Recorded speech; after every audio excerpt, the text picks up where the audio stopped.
Il gruppo Massimo Consumer oggi ricomprende 6 brand di elettroniche audio e audio-video molto importanti: Marantz, Denon, Polk, Definitive Technology, Bowers & Wilkins e Class E.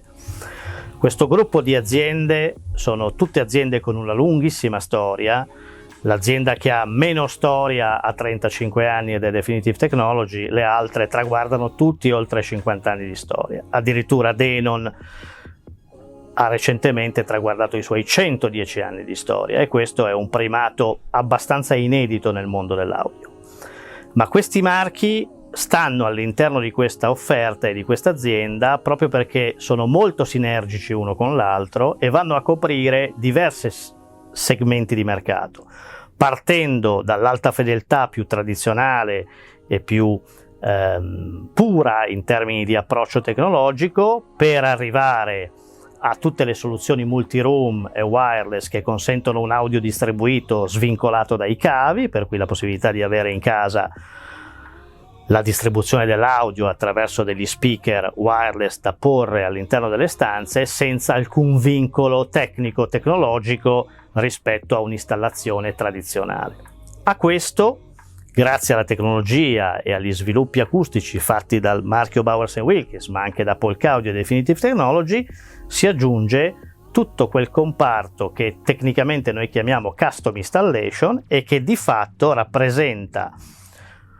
una diversa interpretazione della distribuzione dell'audio in ambienti domestici o in ambienti residenziali,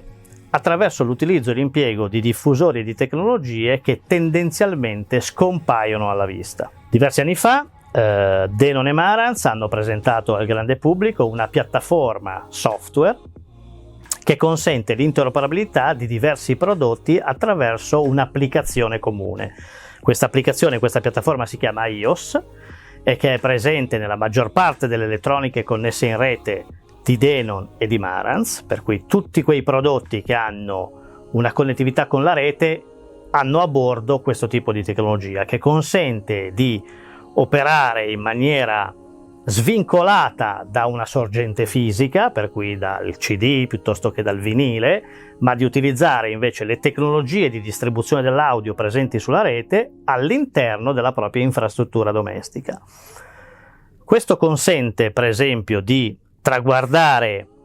un'architettura tradizionale, cioè il classico impianto hi-fi composto da un amplificatore, una sorgente e una coppia di diffusori, con magari in una seconda zona, in un secondo ambiente della propria casa, uno o più speaker stand-alone, cioè che vivono di vita propria e che sono tutti interconnessi e controllati dalla medesima applicazione. Grazie alla tecnologia EOS presente sia sulle elettroniche Marantz che sulle elettroniche Denon è possibile interagire con i servizi di streaming, per cui tutti i servizi free o a pagamento, partendo da Spotify, Tidal, Qobuz, Amazon Music, tutte le radio internet, insomma tutti i servizi che afferiscono alla rete possono essere utilizzati all'interno dei propri sistemi grazie alla presenza di questa piattaforma polifunzionale presente su tutti i prodotti Denon e Marantz. A questo si aggiunge una linea di prodotto che si chiama Denon Home e che è composta da degli speaker di diverso taglio e da una soundbar con un subwoofer